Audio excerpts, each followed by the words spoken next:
Assalamualaikum warahmatullahi wabarakatuh. Anak-anakku, pada hari ini kamu akan belajar tentang perundingan Linggarjati. Materi IPS kelas 9 seperti biasa akan ditemani oleh Ibu Kristina Wulandari dari SMP Negeri 4 Kota Tangerang. Sebelum belajar, marilah kita sama-sama berdoa terlebih dahulu anak-anak. Kompetensi inti dari materi kita kali ini adalah memahami dan menerapkan pengetahuan berdasarkan rasa ingin tahu tentang ilmu pengetahuan, teknologi, seni, budaya, terkait fenomena dan kejadian tampak mata. Adapun kompetensi dasar materi ini adalah menganalisis kronologi, perubahan, dan kesinambungan ruang dari awal kemerdekaan sampai awal reformasi. Anak-anakku, tujuan pembelajaran kita kali ini, kalian diharapkan mampu memahami kronologi, mengidentifikasi tokoh-tokoh, serta menjelaskan isi dan dampak dari peristiwa perundingan Linggarjati. Anak-anak, sekarang kita masuk pada materi inti ya. Sebetulnya apa sih perundingan Linggarjati? Linggarjati sendiri adalah nama sebuah desa, termasuk wilayah Kecamatan Cilimus, Kabupaten Kuningan, Jawa Barat. Di desa Linggarjati ini terjadilah perundingan antara Indonesia dengan Belanda. Karena terjadinya di desa Linggarjati, kemudian perundingan tersebut dinamakan sebagai Perundingan Linggarjati. Oh ya, desa Linggarjati sendiri terletak di kaki Gunung Ciremai anak-anak, seperti tampak pada gambar ya.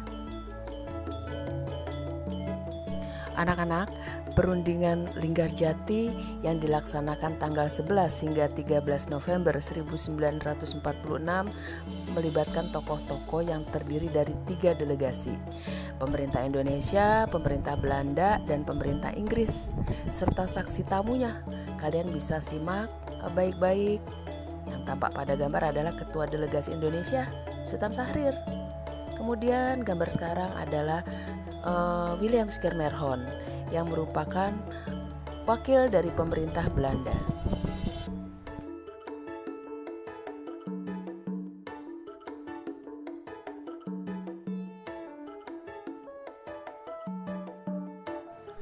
Anak-anak ibu semua, kalian sekarang sampai pada materi isi dari perundingan Linggarjati ya.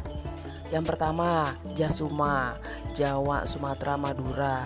Itu adalah wilayah yang diakui Belanda secara de facto menjadi wilayah Republik Indonesia.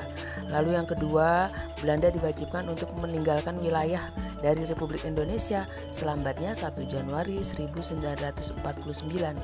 Kemudian pihak Indonesia membentuk RIS atau Republik Indonesia Serikat yang meliputi wilayah Indonesia, Kalimantan, serta Timur Besar sebelum pada tanggal 1 Januari 1949. Kemudian pemerintah Indonesia harus bergabung dalam Commonwealth atau Persemakmuran Indonesia Belanda dan Ratu Belanda sebagai kepalanya.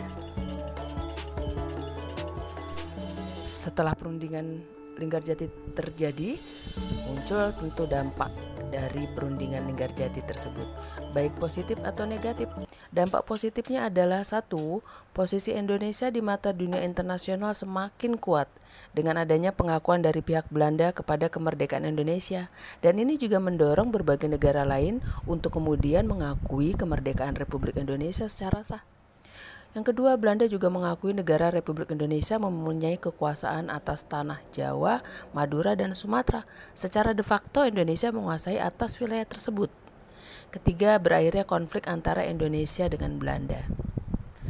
Kemudian, dampak berikutnya adalah dampak negatif anak-anak. Yang pertama, wilayah kekuasaan dari Indonesia menjadi sangat kecil karena hanya mencakup tanah Pulau Jawa, Sumatera, dan Madura saja. Kemudian Indonesia harus mengikuti pula menjadi persemakmuran antara Indonesia dengan Belanda. Kemudian berikutnya, perjanjian ini pada hakikatnya adalah memberikan waktu Belanda untuk membangun kekuasaan yang kemudian berikutnya akan melakukan agresi militer.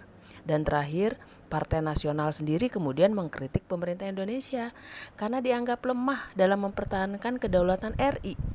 Perjanjian Linggarjati ini ditentang oleh masyarakat serta kalangan tertentu yang diawali dengan Partai Masyumi, PNI, Partai Rakyat Indonesia, serta Partai Rakyat Jelata.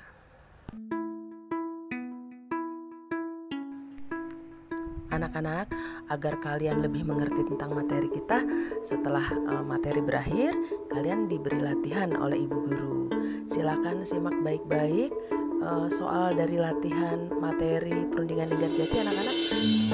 Kemudian selain latihan, kalian juga akan diberikan penugasan oleh Bapak Ibu guru.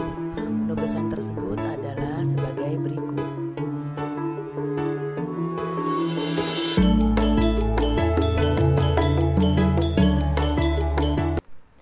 Kalau sudah selesai dengan latihan dan penugasan, kalian silakan mengirimkan hasil kerja kalian ke guru kalian masing-masing di sekolah ya anak-anak ya. Anak-anak, demikian materi dari Ibu Christine. Terima kasih atas perhatian kalian.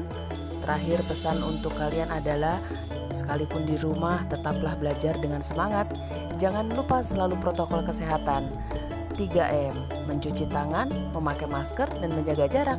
Wassalamualaikum warahmatullahi wabarakatuh.